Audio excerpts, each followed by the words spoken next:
Hey, what's happening, everybody? This is now episode number 8 of the Lifting Ugly podcast with myself, Craig, and It's your boy Alkai. What's good? there we go. What's happening, man? How's life been treating you? Busy, quite busy. Today and tomorrow are Fridays and Saturdays are usually my 2 stacked days throughout the entire week, so it's about to be a long 48 hours. You have a lot of sleep that you've been able to catch up on, so that you can be prepared. Yeah, actually, I've been sleeping pretty decently. I got to train twice this week, which not terrible. I wanted to hit deads today, but it's just gonna make tonight even worse if I do. So I'm probably just gonna do it tomorrow. I did see some pretty sweet shirtless benching going on. You know, I had the garage door closed. I started my workout with a jacket and sweatpants, and I started to overheat like a mofo. So I was like, we're just going to pop the tarp off, you know? We're going to get some douchebag sets in there. There you go. Did you get some nice mirror flexes as well? There's not a single mirror down there, which is pretty nice. Oh. I don't get to see my shame. There is no shame if it cannot be seen. No, not at all. So cool. So you're planning on hitting deads then tomorrow? Probably. I really wanted to today. I got up at 9 and stomach wasn't feeling too hot. So I'll probably end up doing it tomorrow. And then I work a double tonight, so I didn't want to be all lethargic and half asleep during my shift. Yeah, I had planned on, so like I said, I got up early, clients, and then I recorded the interview, and then I was gonna hit deads in between. Yeah. And then I had like a impromptu client meeting that I was not expecting to have that kind of settled in the middle of all that. So yeah. So I put some pre-workout in and then pretty much have just sat on it ever since. So Did you drink it? Yeah, it's the oral pre-workout. So I did end up with a little bit of a headache. And thank you for specifying with the oral pre-workout and not the the latter. Not the suppository pre-workout. Yeah. If there was an easier way to do it, then I would do it that way. Just the caffeine pill right in the keister. Just and I'm ready to go. Boop. But no, the other oral pre-workout. Oh, I see. Yeah, one that changes your face color. Yeah, not the drinkable. I understand. So now I'm hoping. Let's see, I have to go. Yeah, maybe this afternoon. Or I may just do the same as you, and it'll just be tomorrow by the time I get all that done. Yep. And that's just the way it's going to happen. It's the way it goes sometimes. Yeah.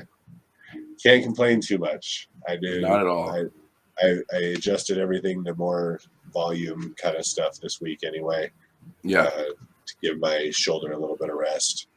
And so my bench was a 315 volume work. Yeah. Wasn't too bad. 3 sets of 10. I was able to lock it in, so it didn't really do too much to it. So I was pretty happy with that. That's good. And then I did an AMRAP afterwards at 225 for 25. Gross. Yeah. That's foul. It felt great. Mm-hmm. It took me back. Yeah, the volume is definitely kicking my ass right now. My chest and legs are still sore from Monday and Tuesday. That's for sure. For sure. It's a whole different animal. Oh, yeah, it's awful. But until I decide what I want to do, I'm just going to keep doing volume so I can just keep slimming down. What are you down to these days? I'm still fluctuating between 315 to 320. Because my eating schedule is just so ass backwards.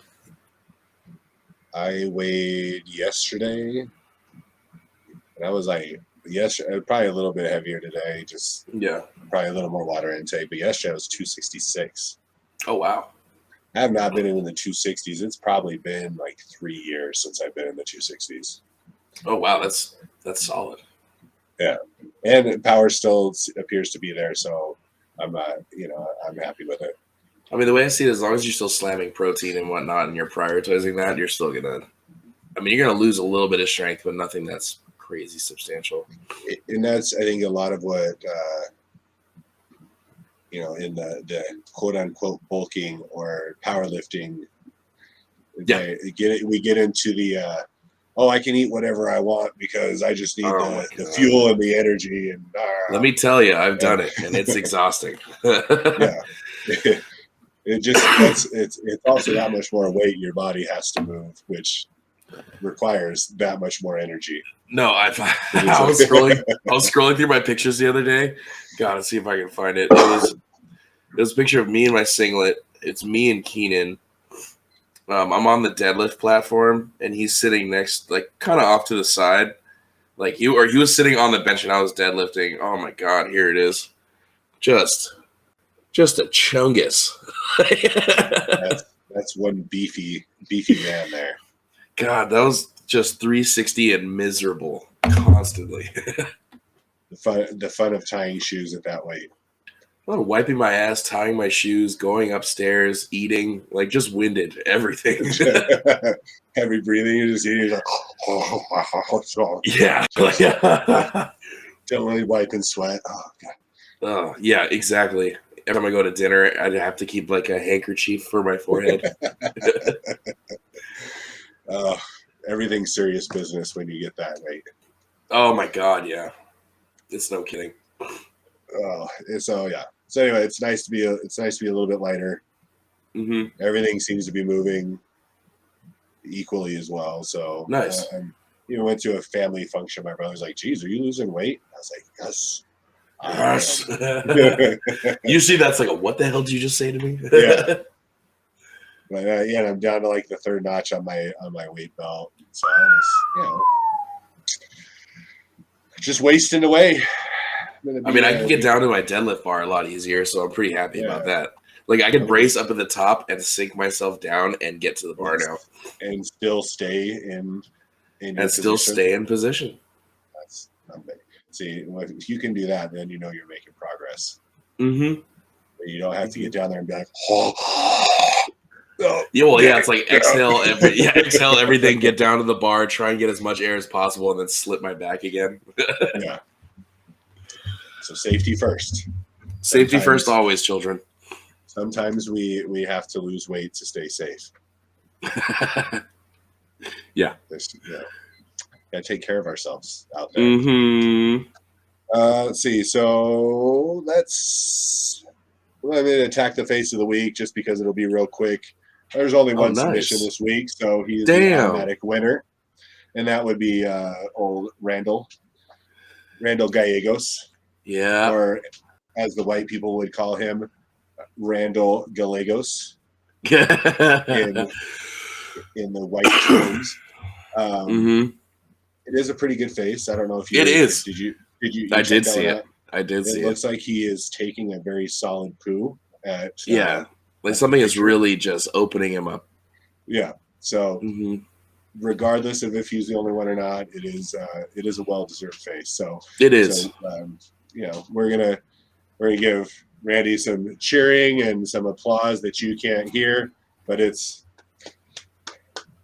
So I will. For anyone who didn't see it, I will post Randy's face and acknowledge his win a little bit later today. And then I don't know, he's kind of cheap, and so I don't know if he's going to take the opportunity to use the discount code to buy anything, but he'll at least have the opportunity to do so. He'll wait till someone throws him a shirt, that piece of shit. I know. Oh wait, do you have an extra one?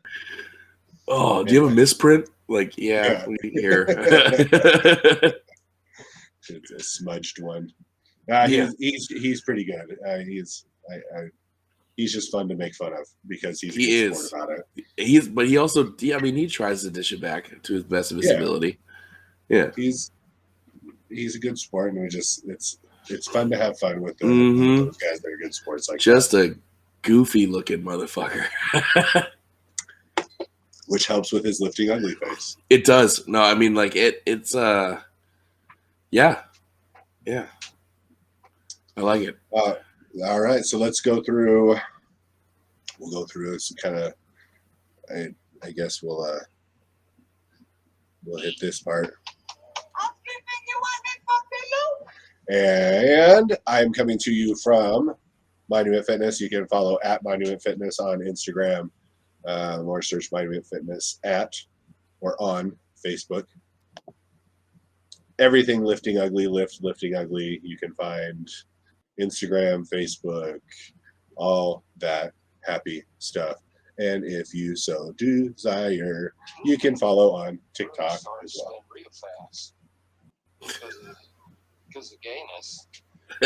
And if you want to follow Al Kai, you don't already, you will have to get a hold of him at Salty Boy _barbell. And if you cannot read, or you're listening to this and not watching it, it's SALTY BOI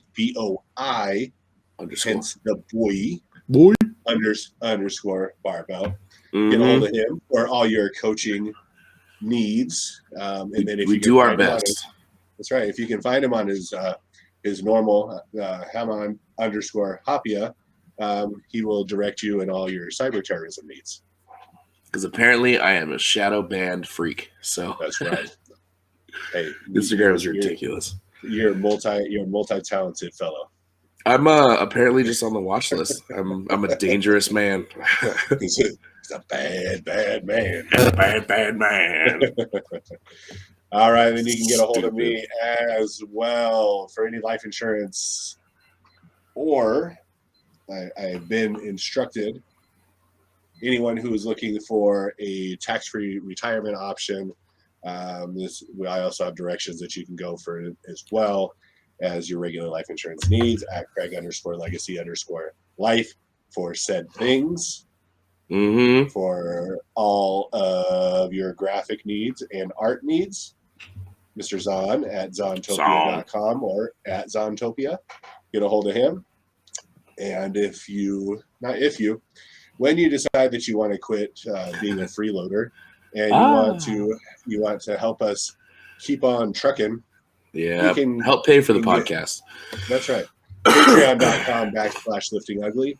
And we have some tiers that you can join there for all of your generous donations. And I thank you in advance for any of those that might come along. And if you just want to support by buying some cool shit, you can go to liftingugly.com for all of your Lifting Ugly sweet apparel. What kind of stuff do we got, Craig? What kind of stuff do we got? We got some hats. We got some shirts, such as Al Kai is wearing there. Podcast shirt. And let me see if let me bring this up here. And introduced this week. Let's see. I'm getting there. Oh, you're getting there. Da-da-da. Not her. I was gonna say, does it come with the chick or no? I don't believe so. That's a bummer. That might cost a few extra dollars. And I think that's also illegal. True. So for legal purposes, no, she does not come with this. But you do get a sweet ass fanny pack. That's right. It has our Lifting Ugly logo with some faces. What it doesn't show, you can see some script up here. It say banging weights. Ooh. On the top flap as well. Is that why they have the hole in the middle of the plate? That's right, for banging weights. Oh, wow. That's what I've been doing this thing all wrong. See, you learn. You come here and you learn. That's what we're about. We're about educating people. So, you stick with me, kid. I'll take you places. Love it. All right, and then I've been in talks. We are looking to produce a few things new for the new year. We're looking at dropping sometime, hopefully early January. We can get those up and going. Just a couple different I don't know, they're not logos, they're designs. That's what it is. Yeah, there it is. A couple different designs that we're going to be putting out Mm-hmm. there. And we are, let's see, what other things with liftingonyour.com should I? This weekend, I'm going to be working on the coaching sections as far as being able to do online purchasing. Oh, that's coaching cool.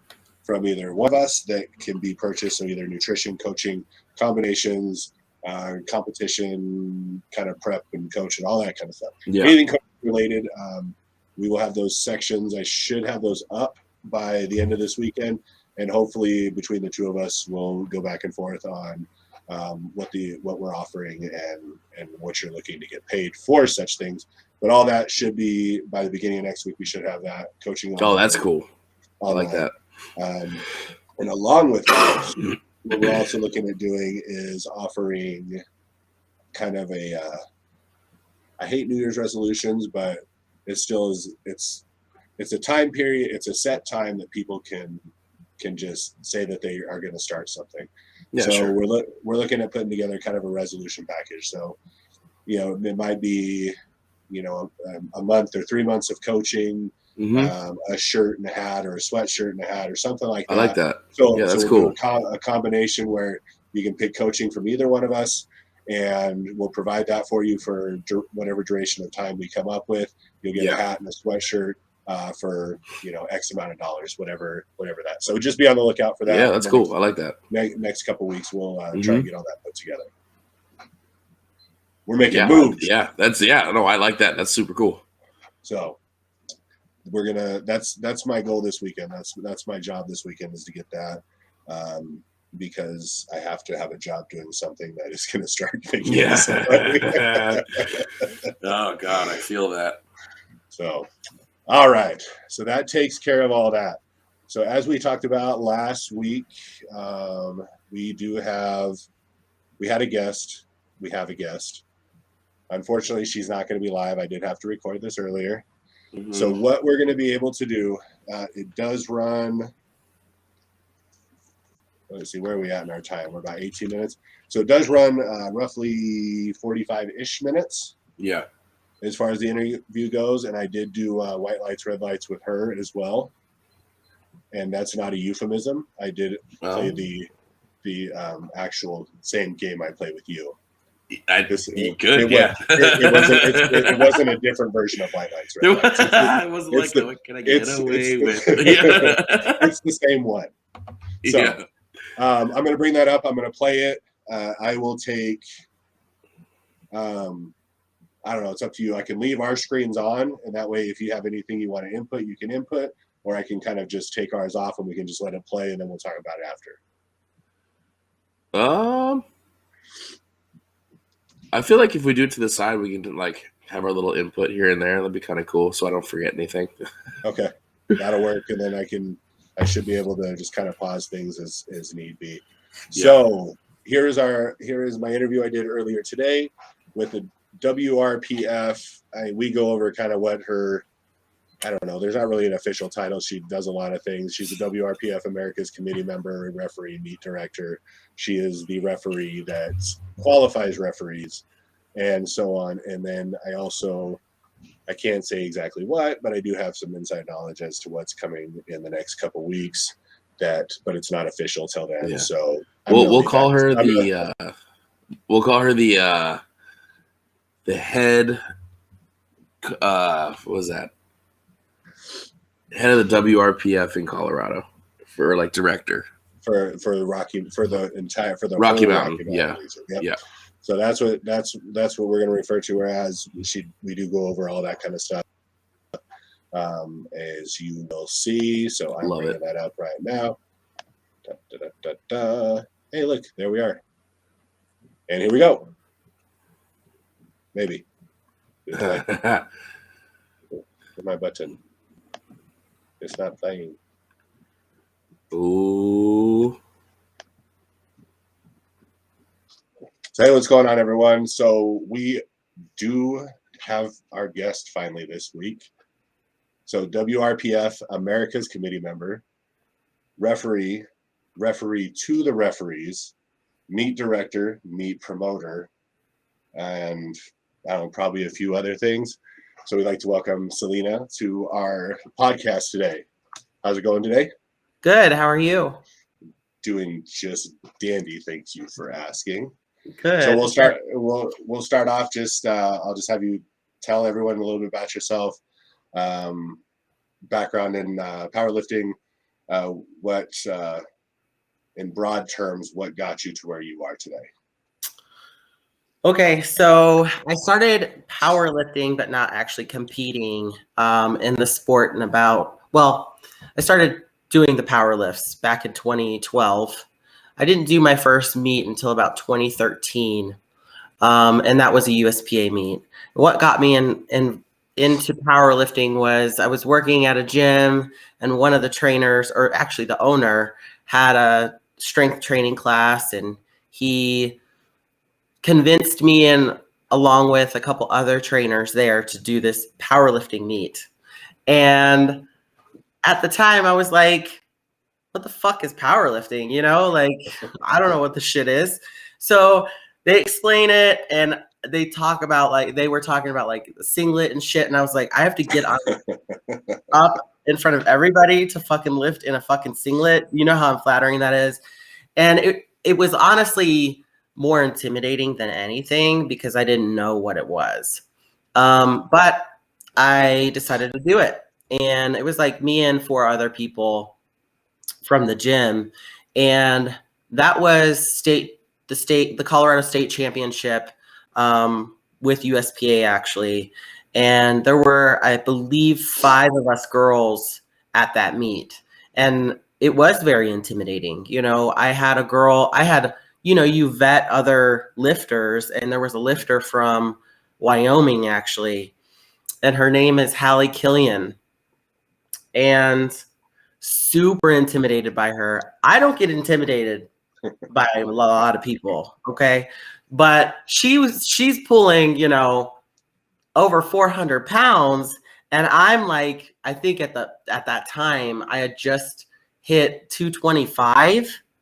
And I was like, I'm gonna look like a weak little bitch. You know what I mean? Like, wow. But I did it anyways. And she was really cool. Me and her are good friends now. Her husband are awesome. But when I actually competed that day, I think there were 2 other girls in my weight class. And I placed first, and I set a bunch of records, state records. And I was like, holy shit. Well, I've never been an athlete in my life ever. I've never ran from the cops. You know what I mean? Like, but like never had to do any physical activity when I was a kid other than something like that, So I was like, okay, well, maybe this is my thing. So I did the next meet and did really well, and then went to Worlds that year and placed second at Worlds. I was only 30 pounds away from first place at IPL Worlds in Vegas. So at that point, I was just bought in. I went all in, decided to, Jose Hernandez with USPA out in California. He was out here trying to really grow the sport. He was actually the ref of refs. I think he still is. But he asked me to be a ref for Colorado. And honestly, we didn't have any female refs back then at all in this region. So Wyoming, Utah, Kansas, New Mexico, there was not one female ref for USPA. So I was like, sure, I'll do it. So went to Wichita and got, tested out by Alan Ertz, which is a name that has been around for a very long time, actually. He was with USPF and then went to USPA, and he was basically my mentor as far as being a referee. But and then just immersed myself in the sport, became state records chair for USPA, grew the powerlifting, grew powerlifting in Colorado, and within, probably 2 years, maybe. I was recruiting women. I was mentoring women because, I got a lot of women that were like, oh man, you're so fucking strong. I wish I could do it. And I was like, you actually can. Mm-hmm. I started somewhere, you actually can. And come on, let's get you lifting, So we had a couple years after I competed that first meet, same state championship, the same one, same USPA state championship. We had a 2-day meet because we had to have one full day for women. So you went from 5 to an 40. entire day. Yeah. 40 women lifters that day, that year. And it's just exploded here in Colorado, which is great. I'm no longer with USPA. I have actually, hopped over to WRPF. I love WRPF. I've been a part of it since 2019, basically since its inception, from bringing it over from Russia because it is, based in Russia. But Russell Kern was named the president of WRPF Americas. So he brought on a team and asked me to, get on board. And I said, hell yeah. I love Gracie and I love Russell. I love what they have done for the sport in terms of, the Kern. They actually were the, they were the trailblazers for bringing money to the sport, because before them there was no cash payouts, none at all. Like you maybe $100 at a local meet or whatever, I don't know, but like at Worlds or Nationals, you're not going to get money at those meets. But they decided, oh God, when was it? 2000 I want to say 2016 was the first. No, it was 2017 was the first Kern U.S. Open. But and they brought money to the table for powerlifters, which is fucking awesome, Yeah, So I mean, we've talked about it before. With everything that gets put into it, it's nice to be able to at least feel appreciated by the people who put on the events, of all the hard work, the money, and the time that's spent.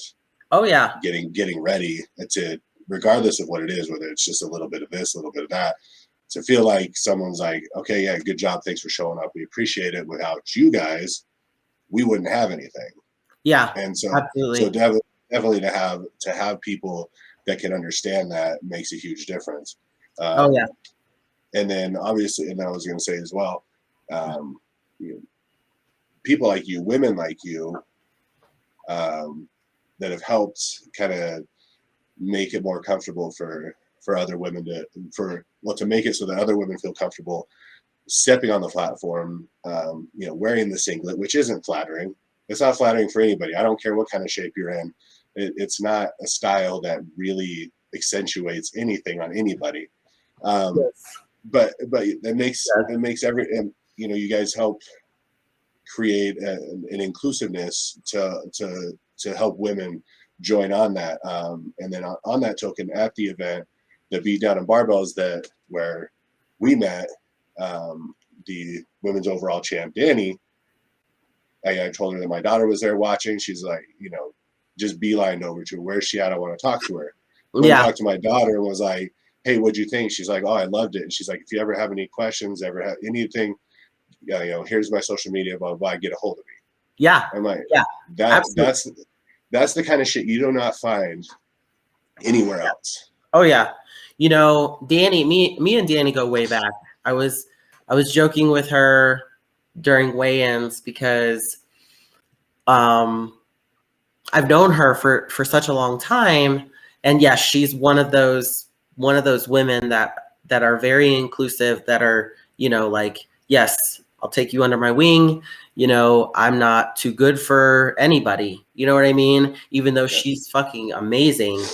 And, most people take it to their head and then, well, there's some people out there that take it to their head and then they're like, in the grand scheme of things, it's just fucking powerlifting, right? So, but she's definitely very inclusive and very open to meeting new people and taking people under their under her wing. But I was laughing with her for weigh-ins because I had a client say to me, she's a lifter in another federation, and she was like, yeah, I have a hip issue, and I went to this PT who's a power lifter, and her name is Danny, but I can't remember her last name. And I said, Overcash, Danny Overcash. And she was like, no, that's not it. And I was like, okay, what is it? And she's like, no, it's La Martina. And I was like, no, that's Danny Overcash. I've known her for so long that I still refer to her as Overcash. You know what I mean? So we were laughing because like people know her now as Danny La Martina, not Danny Overcash. But back in the day, back in the day, a few years ago, not even that long, but it was back in a day. Yeah, back in a day, yeah. and like to piggyback off on what you're saying with women is Gracie Davis, which she's great. Well, Gracie Vanas, Gracie V. I had always looked up to her ever since I started with powerlifting. And how I knew about her was because I followed a method conjugate. I followed conjugate, and she followed that method as well, trained with Louis for a little bit. So I followed her for a while, and then I think it was that at that Worlds, actually. It was at that first Worlds, I'm pretty sure, that I placed second. I saw her at the Golden Nugget because when we used to have Worlds and Nationals in Vegas, it always used to be at the Golden Nugget. So we used to have a whole week of lifting. So in July, a whole week of lifting for Nationals, and in November, a whole week of lifting in Vegas for Worlds. And the whole hotel used to be just powerlifters, because we got a good rate, and like it was just we took over. Well, I saw her at the pool, and I passed her. I was outside, I was walking down I don't know if you've ever been in the Golden Nugget. Have you? I mean, it's been a long time. I have been there, but not to know any of the. Obviously, the pool's outside, and then there's like the glass wall that you can see out into the pool, and you're inside. Well, I was the people who I was like, holy shit, that's Gracie V. And I was like, oh my God. Oh, you know what I mean? Like, I was so fangirling. I was just like, I have to go meet her. You know what I mean? Like, I don't know what to say. She's out there on her phone. Like, I don't want to be in her business. Like, what if she takes offense because like I'm interrupting her? You know what I mean? Like, I don't know. So I ended up, going out there and introducing myself. And I was like, oh my God, I followed you for a long time, and I look up to you, and blah, blah, blah. And she was like, what are your numbers? What are you going for? Like, what, like, and that next day she was in my corner. She was there for other lifters, but she was in my corner. I have pictures of her slapping my back for deadlifts, and ever since then, we've been like this. Like, we're like sisters, you know what I mean? I love her dearly. She's treated me so well. And so has Russell. So, like, it's just women like her and Kimberly Walford, and who else? I know I'm forgetting people.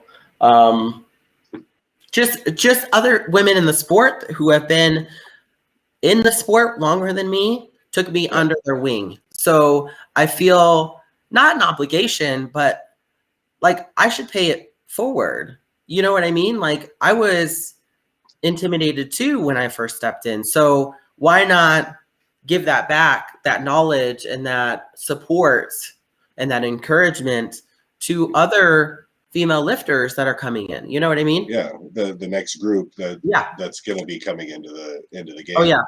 Oh yeah. Well, sweet. All right. Well, that takes. I mean, I think during all that, you probably answered, I don't know, maybe half the questions that we came up with.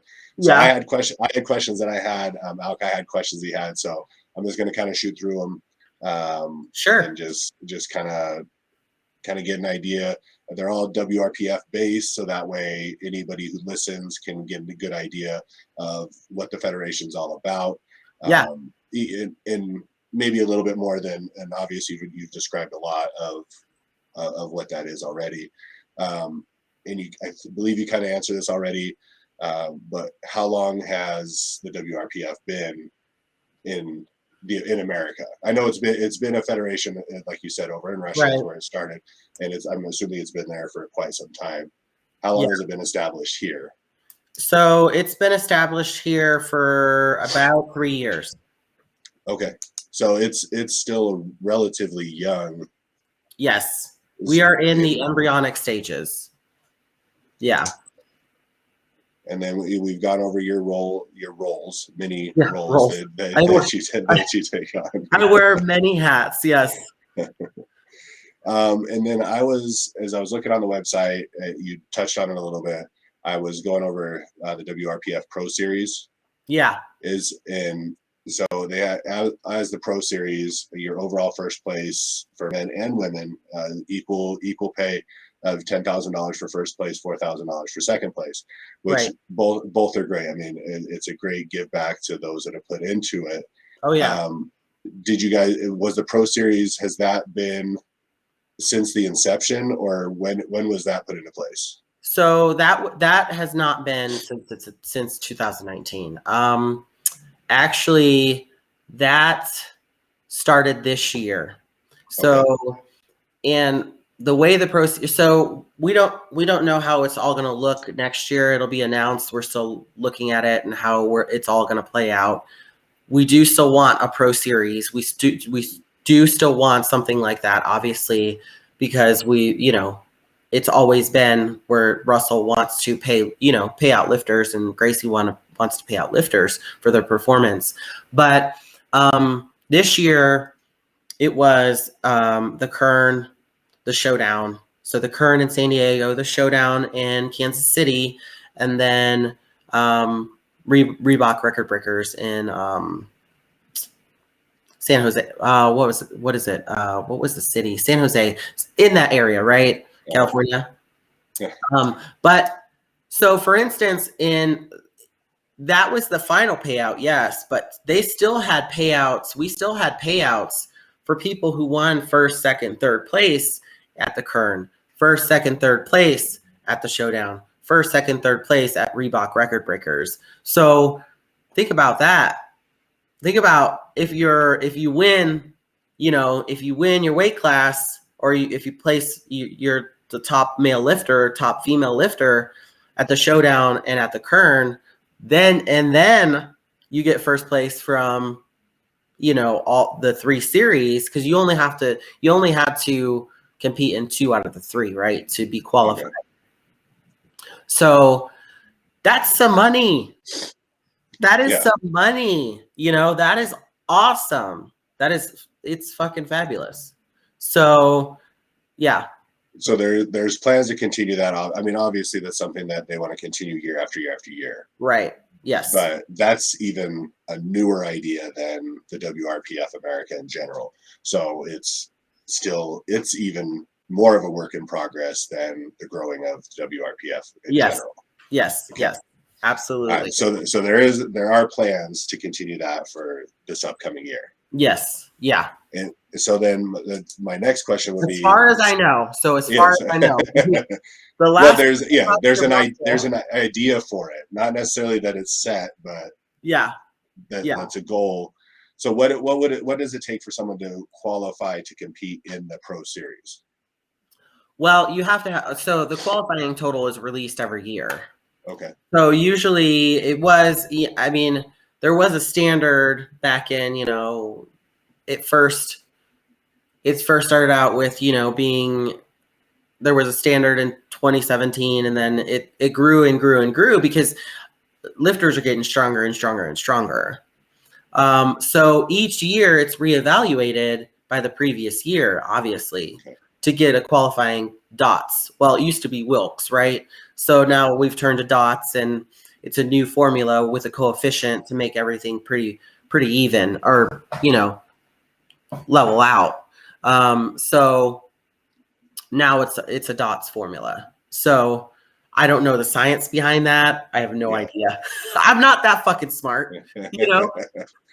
So that's just so you have to have a qualifying total at a qualifying meet. Yes. Yes, you do. So a sanctioned meet qualifying total would get you to where you're able to compete in the pro series. Right. And not only that though, because there's so many lifters that have qualifying. I mean, there's not tons and tons and tons, but there's more than 30 in each female and male. So yes, you have to have a qualifying total, but you also have to have an invite. You know what I mean? That's how it used to be. Now it's like, well, if you can get I think this past year it changed to, if you can get, if you have the qualifying total and get your registration in, you can compete. Okay. So, and one of the questions that I had that was towards the top, but pretty much it's been answered time and time again as we've gone through this, is what separates the WRPF from other federations. And what I've gathered just by watching an event, talking to you, talking to other people, is the actual giving back and the appreciation towards the lifters is the biggest thing that separates. And then we've also talked about as well the goal for there to be uniformity in every meet, regardless of where you go. So no matter which meet you go to, you can expect that is going to be run exactly the same, whether you're in Colorado, whether you're in California, whether you're in Kansas, wherever. Yes. That you can expect the same thing. Right. Because our goal is to make the lifting experience, the experience for the lifters, a good experience. They want to come back and lift. We just want lifters to lift and have a really good meet and a good time. They work their asses off, and they should be able to lift in a fucking stellar meet, right? And to give back to the lifters, everything needs to be consistent, or at least try to be consistent and follow a certain guideline, so that the meet runs efficiently, right? Efficiently and consistent. I think there's a couple other things that separates our federation from others, which is, we don't have an approved equipment list as long as it meets specs. I know the USPL just came out released that they're also doing that as well. But since the inception, since we started, we have been, hey, this is a federation for the lifters, because you have these approved equipment lists that these companies have to pay for to be on. Exactly. Federation, and sometimes it's absolutely fucking ridiculous, which is like $50,000, and mom and pop shop can't afford that. And so you end up having, and not there's anything wrong with the companies. You end up having your big companies. You end up having Ghost. You have Kabuki Strength as they're like the only things that you can have, which then not only is expensive for them to be approved on, but then as somebody putting on a meet, you have the most expensive equipment that you have to then get a hold of. And then the athletes, as far as, well, it's got to be this brand, or this brand. Well, that's what I'm saying. The approved equipment list is in terms of what the lifter is going to wear on the platform. Okay. So there is an approved what we have for the equipment, like a vendor for list, lifting, right? Yeah. Like calibrated plates, the bars, ER rack or a monolift, obviously, the platform itself. That's definitely never going to change, because it's it's just what it is. You know, we know that meats run efficiently with that stuff. So we should have enough warm-up equipment, enough warm-up weight, shit like that. That's just set in stone. But what I'm talking about is like the gear, like a singlet or wrist wraps or belt or knee sleeves, shit like that. Everything that you have on your body when you get on the platform, right? Well, like that shit adds up. You know, a singlet's $90. Knee sleeves are $90. Wrist wraps are $50 to $90. Knee sleeves are knee wraps. A belt could be $200, $300, $400, $300, right? So that adds up. And then if you go to a meet and that particular company didn't pay that X amount of dollars, let's say it's 10 grand, right? That's a lot of money.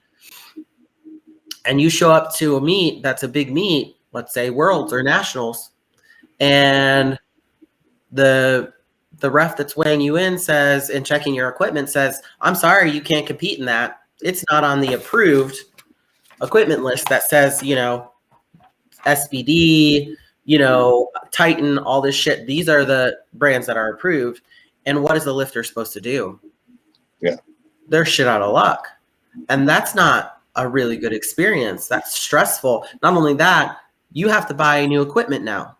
Where are you going to get that new equipment?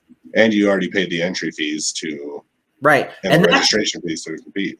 Yeah, and that's worst case scenario though. Let's say best case scenario is the approved equipment list comes out and oh shit, my shit's not on here. I've got to sink another $500 into my gear.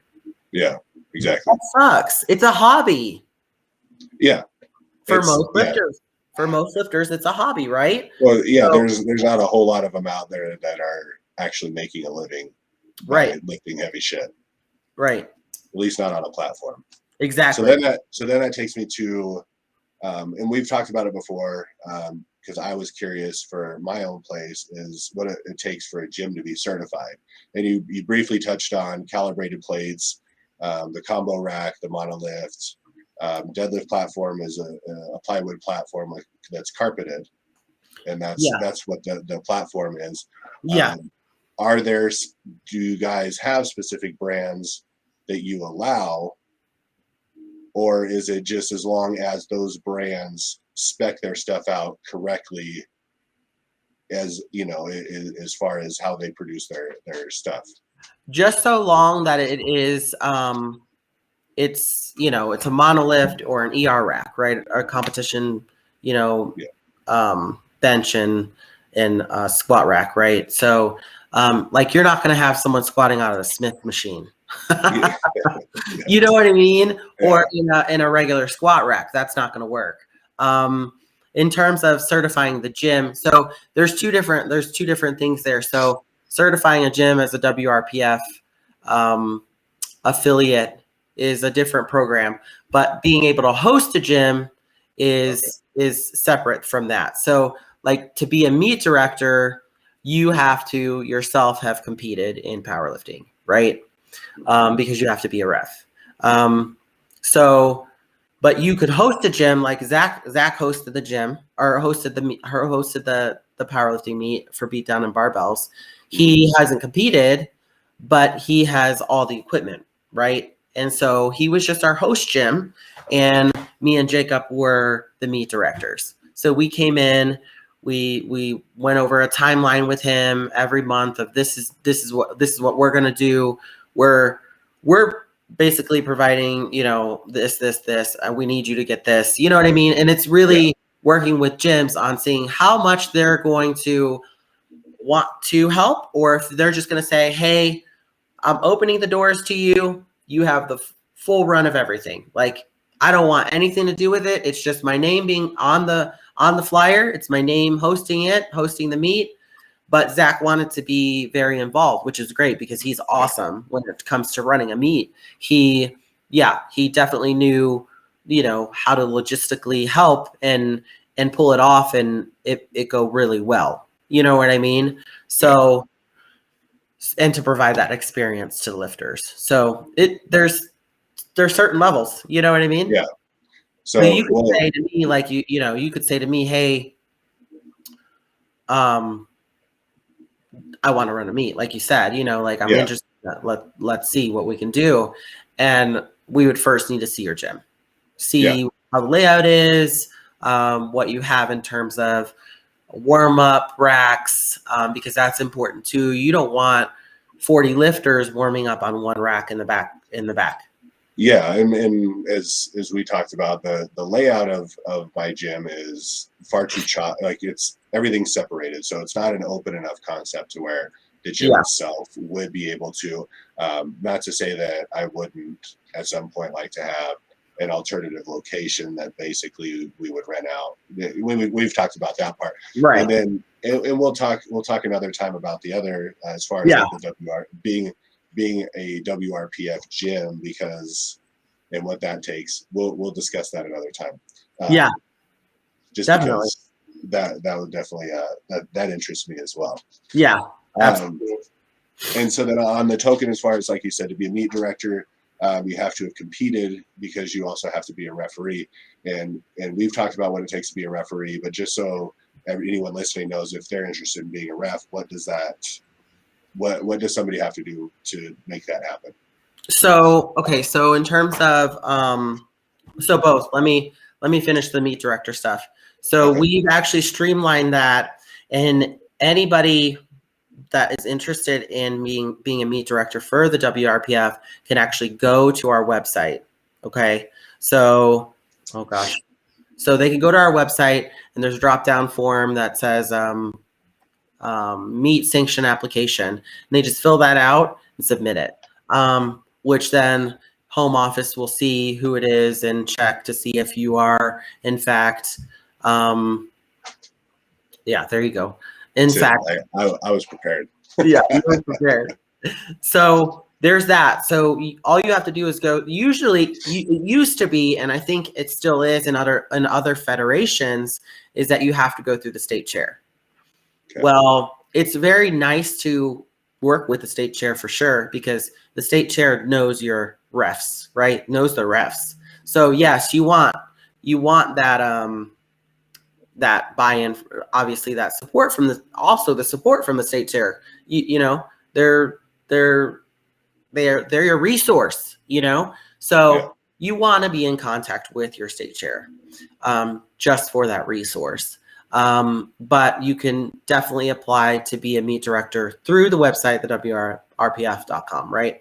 To be a ref, you have to have competed in 3 sanctioned meets. So that also you can find on the website, and you can apply to be a ref. You don't have to be referred like it used to be back in the day by the ref of refs or the state chair. Usually that's how it used to be, that someone referred you, someone convinced you, let's get you the ref test. And then you went through the chains of, getting the ref test. No, it's more streamlined now. So you can go directly to the website, fill out the application, do all of that. Home office, again, will receive that application and then go and look at openpowerlifting.com to see and verify that you actually have competed in 3 sanctioned meets, because we can't just take anybody as a ref, right? Yeah. They have to have knowledge and experience in powerlifting to be able to ref a meet with credibility. You know what I mean? Like it, yeah. Well, and I wish other sports were that way as well, or other, I don't know, whatever you want to call them, because I know in bodybuilding that's not the case. In other powerlifting federations, that's not necessarily the case either. Yeah, you can tell by looking at half the referees that they. Yeah. And if they did, it may have been like 50, 60 years ago that they, dabbled in it. Oh yeah, yeah. I mean, okay. Well, to be able to, it makes sense. Yeah, it makes absolutely. sense. Yeah, you want somebody who's invested in the environment, knows it, knows what to look for because Mhm. they've had to do it themselves. And I mean, I love recruiting new refs, but it is a hard job. You have to be clear-minded. You have to have some clarity, and your eyes got to be real sharp. And Yeah. you have these big meets that I definitely ref. I ref the Kern every year. I competed 1 year in it, but before that and after that, I ref the Kern. And the reason why is because you have to be consistent. Yeah. Even if your friends are up there, or even if a big name powerlifter is up there, right? You have to be consistent. They just don't get a white light because they're so and so, right? Yeah. I'm not going to drop any names because, but well, I mean, even at the one a couple weekends ago, there were some known people there. Yeah. And, Oh yeah. And they didn't get a pass just No. because of other things that they've competed in, or because of like you said, of who they are. Exactly, and that's why I like to have like a ref meeting, just to reiterate. Hey, this is what we're looking for. You have to be consistent. I don't care if they're your friend. I don't care what their name is. They have to perform on the platform like it says in the rule book. Like everyone else, yeah. Like it. Just be fair and consistent. Fair and consistent. Don't give away whites. Don't, you know what I mean? Like, obviously, we're always gonna give the benefit to the lifter. The benefit of the doubt to the lifter. But like, if it's egregious, obviously, you're gonna get a red light. And then so at the one a couple weekends ago, so the beat down in barbells was the first I had seen set up the way it was, but it also made a lot of sense having live bands along with the meet. Is that something that is going to be a regular thing, or is it just something that is a potential option going forward? I can't really say about how some of the ideas Russell has. He's got a lot of great ideas, actually. He hasn't talked about that yet. But I know for Zach wants this to be an annual thing, which I think it's great for Colorado, and we can grow it to a 2-day meet and get some really, high caliber. We had some high caliber athletes, very high caliber athletes for Colorado. I mean, for anywhere. We had high caliber athletes right here, a local meet. But we'd like to keep that one, obviously, going every year. I think it was successful. Obviously, there's things that we need to improve on, like there is on every meet. And, I take that back and that feedback and apply it and learn, right? So, but I'm not sure if it will go,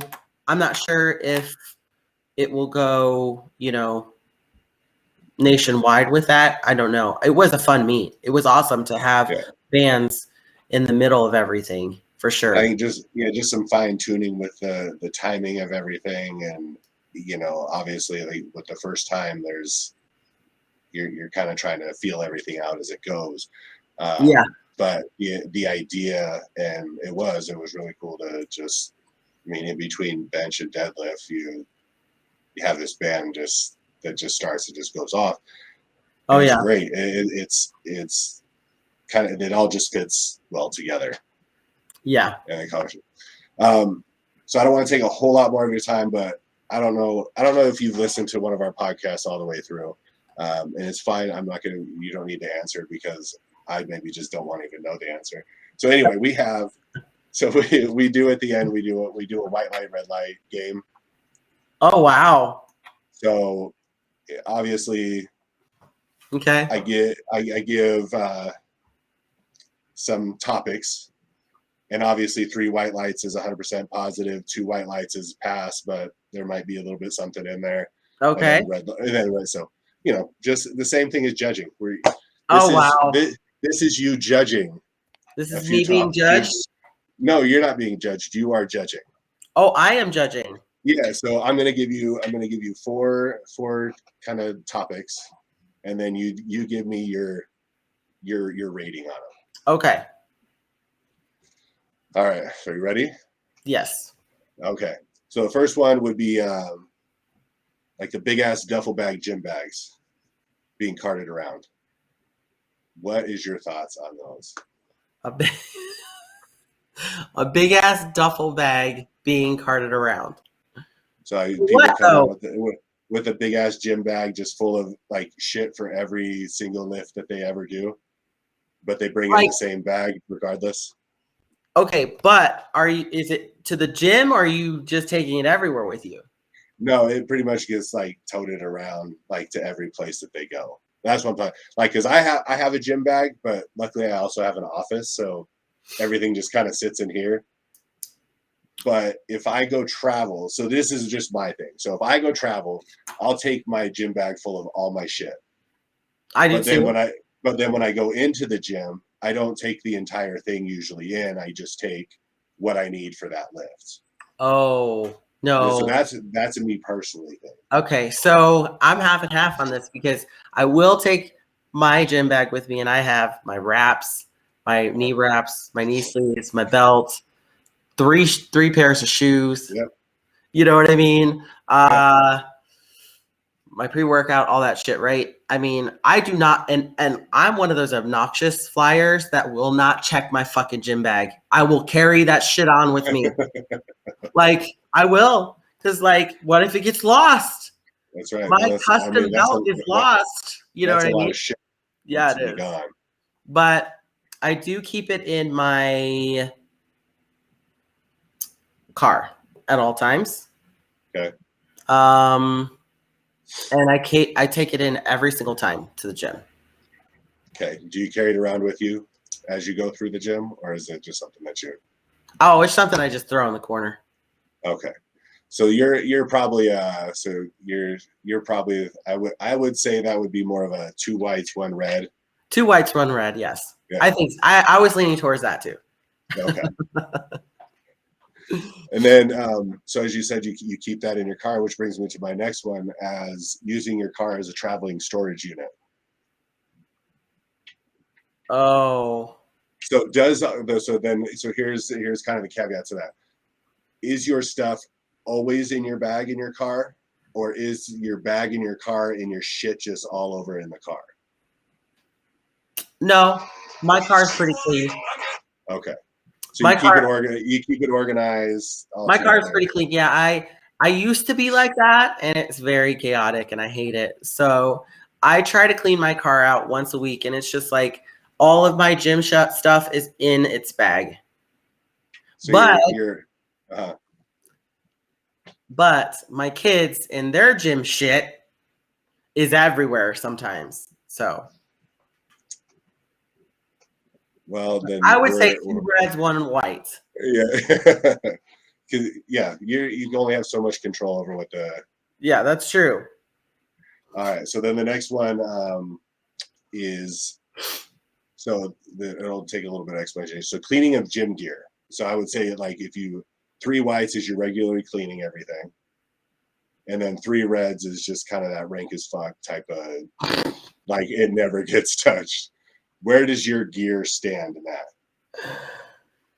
Oh, I don't remember the last time I washed my knee sleeves. All right, so you're looking closer to the 3 reds on that one. Yeah. So I have to tell you, so Alkai will be happy about that because when he first started coming to this gym, my wife walked in and she wasn't even by where he was at, just in the general room that he was in, and she's like, what the fuck is that smell? And he's like, I don't know, what does it smell like? And she like starts getting closer. She's like, give me your shit. And like we tried washing that like once a week to get the smell out of it. Yeah. Like spraying Febreze all over everything. Oh It God. would not go away. So. Oh my God. Yeah, my knee sleeves are pretty. I probably wash them every couple of years. They're well seasoned. Yeah, I mean, I'll take them off and I'll be like, these fucking stink, and then I'll be like, I'll throw them at someone in the gym. Be like, someone needs to-" Oh, It's so funny. yeah, so you're definitely a 3 Reds. Yeah, pretty much. I have no shame either. It's whatever. I mean, Well, good. the gym. Yeah, might as well. I'm pretty and smell good every other minute of the day. You might as well just get it Yeah, out of the way in at least one spot. exactly. All right, so the last one would be, what are your thoughts on fanny packs? Oh, I brought fanny packs back in 2017, 2018. I've been wearing them since then. I've been wearing them for You're years. all 4 of them. All 4 of them. Good. I have probably 10. Well, Probably. see, then you need to get, so I made the ones for the overall winners that I took to the meet. Yes. And then I created different ones that I released on the website this week. So now I do have some that are officially for sale that I did not have for sale before. And you know what my favorite colors are? Red and black, it better be. Red and black. There you go. My whole gym bag is red and black. My belt is red and black. My belt is red with black trim and Vega on the back in like it's embroidered in black. And then my atomics are red and black. My knee sleeves are red and black. My wrist wraps are red and black. My knee wraps are red and black. I'm with you on that. All my stuff is red and black too. Oh yeah, that's the best. And that was long before any of this was created. Everything was all already red and black. So it fits. Yeah. But I love fanny packs because they are they carry everything I need. Why do I need a big ass fucking purse? I mean, first of all, it could get yanked off my arm, right? Who's gonna yank my fucking fanny pack off of me? That's gonna be really fucking hard. Good luck, dude. Good luck, right? But it has everything: my wallet, my keys, my lipstick, my lip gloss, my Glock. Right? All ready to go. That's right. Very concealed. Very easy to get. Right? So you're 3 white lights across the board. 3 white lights, yes. All right. Yep. Well, so I know that you have a busy day, so I don't want to take any more of your time. I think I probably took too much as it is. We'll just wrap up. So thank you for coming on. It was great. I really do appreciate it. You are the first Thanks for having me on that we've had. Yeah. And so then you also need to discuss with me what it's going to take for the Lifting Ugly podcast to be the official podcast of the WRPF. That would entail. So that's going to have to be the next discussion that we have. Yeah. So if anyone wants to follow you at Miss Fit and Strong Instagram page, the Vega Muscle Therapy, is your business page. Yes, it is. Yep. All right. So anyone that is interested, go there, because you do sports. You do muscle trigger release. I'm a massage therapist. I'm a licensed massage therapist and a neuromuscular therapist. So I do, but I'm very sports specific. I'm a sports therapist, but I don't stick to just that. So I do sports, trigger point, cupping, deep tissue, myofascial release. So it's more to help you versus, going to the spa. Gotcha. Mm-hmm. So the good stuff. Yes, the good stuff. All right. So then if you're in the Denver area, you can always get a hold of her for that as well. Yep. And then for all the WRPF, WRPF.RockyMountain on Instagram and the WRPF.com for all the information there. Again, thank you for coming. We appreciate it. Yes. And, thanks for having me on. Of course. We will talk to you very soon. Okay. Talk to you later. Bye-bye. Bye. So I'm trying to think what else do we kind of talk about? That was the majority, kind of the meat and potatoes of it all. Yeah. Does that seem like it covers a lot of stuff? Yeah, credentials, kind of about the WRPF, how the meets are run, being a sanctioned gym, hosting meets. Oh, you want to talk about the well, it's not fully off topic, but applying for Swedes training? Oh yeah, so Swede Burns, we talked about last week as has his program's the fifth set and is a coach.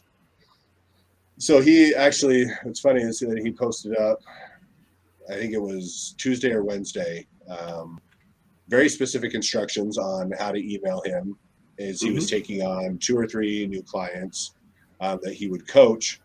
And if you followed the instructions correctly, then he was going to send out 50 emails with questionnaires. So anyway, so it was late Wednesday night. So it must have been on Tuesday, late Wednesday night. Yeah.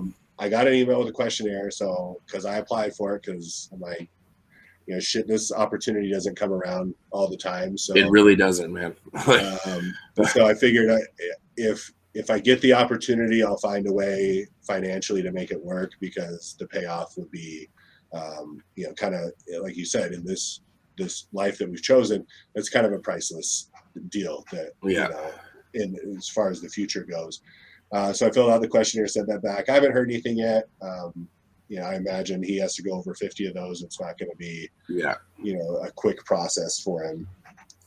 So anyway, looking forward to that. If something comes about, great. If not, then, figure it out from there. It was fun to at least throw my hat in the ring. And I mean, he also has all of his instructional manuals and stuff too that are decently cheap. And so, and basically it's kind of what I decided is, even if he doesn't take me on, he does have the base programs that he does have out. And I was like, well, at least, so I want to learn. I always want to learn, new ideas as far as training goes. So just kind of get a hold of his products and put it to work, and that way I can have that knowledge on hand as well. Yep. So we'll see what comes about that here in the future. And then, like I said, we did white lights, red lights. So the first one for white lights, red lights. Yeah, so hold on, I should probably bring up the little thing so that it looks official, even though this whole podcast has kind of gone the way of. This was a little more rough around the edges. Yeah. A slight shit show, per se. So white lights, red lights. I'll let you take it away and do the explanation. Oh man. So imagine yourself, bar in hand, you're ready to go. It's squat, bench, or deadlift time. You pick one, whatever you visualize as your favorite lift. Bar in hand, ready to go. Your biggest goal for that attempt right there, for the whole day in general, is 3 white lights, which means you got 3 approving scores, or 3 proper depths, or 3 proper movements from all 3 judges. You got your 2 side judges, you got your head judge, and you're looking for 3 white lights, or even 2 white lights. As long as it's a majority score of white across the board, you're good. But sometimes it doesn't play out that way. Sometimes we hitch the deadlift.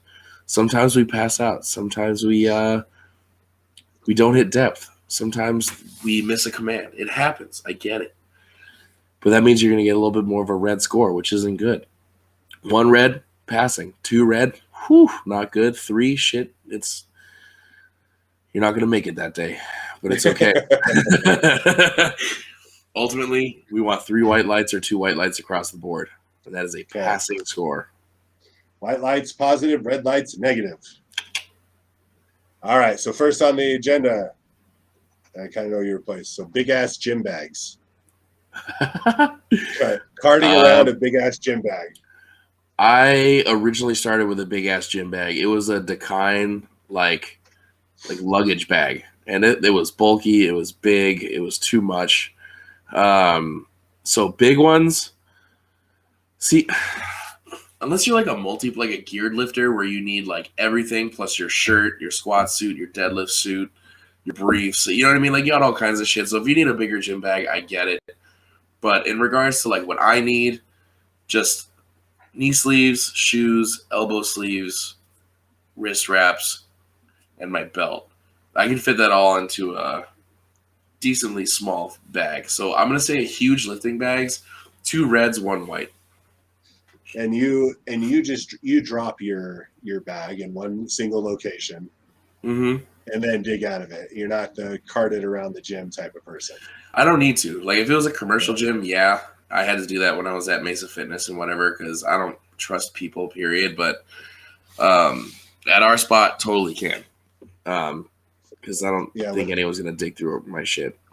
Well, no. Unless they need salts or whatever. We'll get to another part of that will explain that part. So what she said, she has a pretty big gym bag. Has all of her shoes that she needs, belts, sleeves, wraps, pre-workouts, all that kind of stuff that she keeps on hand. But she said she just kind of tosses it in the corner, takes what she needs, and then bounce, and then does the thing. So she did 2 whites, 1 red. She would prefer not to have all of it. But she does keep it all in one area. Nice. And always keeps it in her car so everything's together, which then brings me to the second one, which is your car as a traveling storage unit. Which for you right now, I'm pretty sure is pretty much my entire fucking existence. I hate it. I hate having a cluttered car. It drives me absolutely batshit insane. So if I have to do it, thankfully I have a truck bed now, and I'll just keep like a to-go bag, so I don't keep it in my car. And I don't have to move my gym bag anywhere here, which is nice. And I didn't have to do it over there either. So keeping my car as a mobile closet, 3 reds across the board. I hate it. Okay. I think so she went 2 reds, 1 white.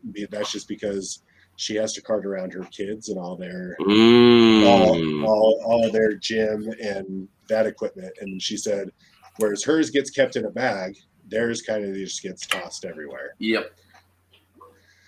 So she went that way. So then number 3, and this one kind of surprised me with her. So so cleaning of the gym gear, 3 whites being regular cleaning, and 3 reds being kind of rank as fuck. So for any of you that have not lifted with me in the past couple years, my SBD elbow and knee sleeves were so fucking gross. But I didn't want to wash them because I was like, yeah, it's got all my power in them. It's got all my leftover prana. Like, I didn't want to wash them. Until I busted them out one day and I left them on the like the handles of the reverse hyper and the whole room stank. And I was like, fuck, I'm sorry. I can't do this anymore. So I threw them in the wash. So in regards to cleaning them often, I don't want to because I don't want to ruin the stitching. But if you like, I'm thinking like we'll wash them once a month or once every 3 weeks. How's that? So let's say, yeah, we all need clean gym gear. We'll do 2 whites and a red. Okay. Well, I told the story about when Amber walked in the room when you had first started lifting there. Yeah. And just started spraying Febreze all over the place and was like, what the fuck is that smell? You just let 6 stink ass power lifters into your gym. So what surprised me is I figured that she would be, regular cleaning of knee sleeve. No, she's like, I don't know. She said, I maybe once every 1 or 2 years. Yeah. She said, I'll take my knee sleeves off and throw them at somebody and be like, ugh, smell this. Yeah. Oh, I love that. So she says she's going with 3 reds because her stuff does not get cleaned very often at all. And I guess at that point you should just buy new stuff. Maybe. I don't know. Like she said I look pretty and smell good the rest of the day. She said I need to have my moment. I'll take that. I've never thought of it that way. I don't stink ever. Even when I'm lifting, I don't stink. It's just like my elbow sleeves and my knee sleeves. Like I never forget deodorant. I never smell gross. Like I don't know. It just carries the essence. It does. Essence of alki. Get that in a bottle and spray it. And then the last one is pretty easy. So, white lights, red lights on fanny packs. I mean, I'm going to give it 3 white lights. I'm going to give it 3 white lights. I don't like. Of course, I didn't wear them. I wasn't big on them in the '80s and early '90s when they had their. I don't know if it was their first appearance. Their first appearance, of my knowledge. I think I had one when I was a kid, but it was never really a thing I did. But I will agree, 3 white lights. Although I may not have one and wear one, the practicality of them is legit. If you don't have pockets. And like, how much shit are you carrying? You know. Well, for women who don't want to carry around a purse, and if you're a guy, and if you're wearing, especially if you're at the gym or whatever the case is, if your pockets, or if you have shallow pockets, or what you're wearing has no pockets, then obviously it's an easier way to carry around some shit versus an entire backpack. Very true. So. And she said it's an easy way for her to carry her wallet. What else did she say? Something else in her Glock. She's able to keep in there and have easy access to if she needs to. That's the crotch Glock. Yep, just a little boop. Love that. So, yeah. So she's 3 white lights. And anyone else who thinks that it is 2 or 3 white lights for a fanny pack, make sure to remember to go to liftingugly.com to get the Lifting Ugly fanny pack. It's pretty nice. Yeah, it's pretty, and it's good sized. It's not like a little miniature one. Really, no, it is. It's for hefty. It's people. You could at least put phone keys, wallet, at least. Yep. And a gun, probably. And a Glock. Yeah, if that so be your desire. If that's your thing. Yeah. All right, so that's our white lights, red lights for today. So I apologize for the technical difficulties. The interview will be loaded and available on YouTube, and the audio versions for people to listen to that. I'm going to actually see if I can just download everything, put it together in a single video, and then upload it all together is going to be my goal. So it might take me a little bit longer, but I'm going to try and make this work one way or another. For sure. So we'll do that. Let's see what else. Make sure you follow all the Lifting Ugly pages everywhere there might be a page. Search Lifting Ugly. Follow find that. If you want to check out Monument Fitness, where I'm coming to you from, at Monument Fitness on Instagram, Monument Fitness on Facebook. Al Kai here is at Salty Boy with an I instead of a Y. _ barbell. And somebody's having issues there in Southern California, it sounds like. Oh, did you hear the siren? Yeah. Yeah. People dying on these streets. That's right. It's real out there in the hood. Yeah, it is. It's real hood out here. Out in San Diego. Out in San Diego. All right, any life insurance needs, tax-free retirement needs, at Craig _legacy_life for all of that. Graphic needs, designs, art, zontopia.com, at Zontopia. Make sure to help support us, patreon.com/liftingugly. That is appreciated as well. Or if you want to definitely see some shit in return for the money you spend, liftingugly.com. We talked about the fanny pack, shirts, hats, sweatshirts, hoodies, leggings, shorts, phone cases. I'm trying to forget anything. There's a baby onesie on there. Oh, beanies. I'm gonna have to scoop some of those up. Get some onesies. Yeah. Some. My future is Lifting Ugly. Yeah. Onesies. Or we should start making like pajama pants.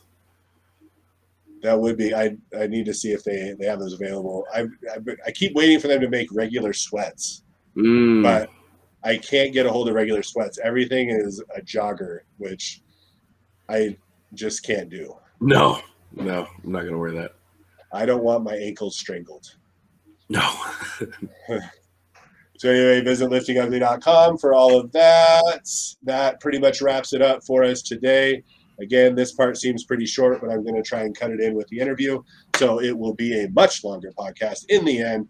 Ladies and gentlemen, thank you for joining us. Next week, episode 9 will be, I'm guessing, on Christmas Eve. I'm cool with it if you're cool with it.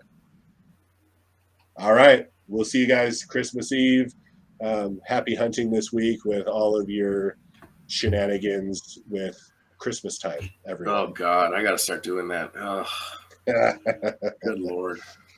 I'm all done. So I can sit back and enjoy. All right, everyone. We're out of here. Peace.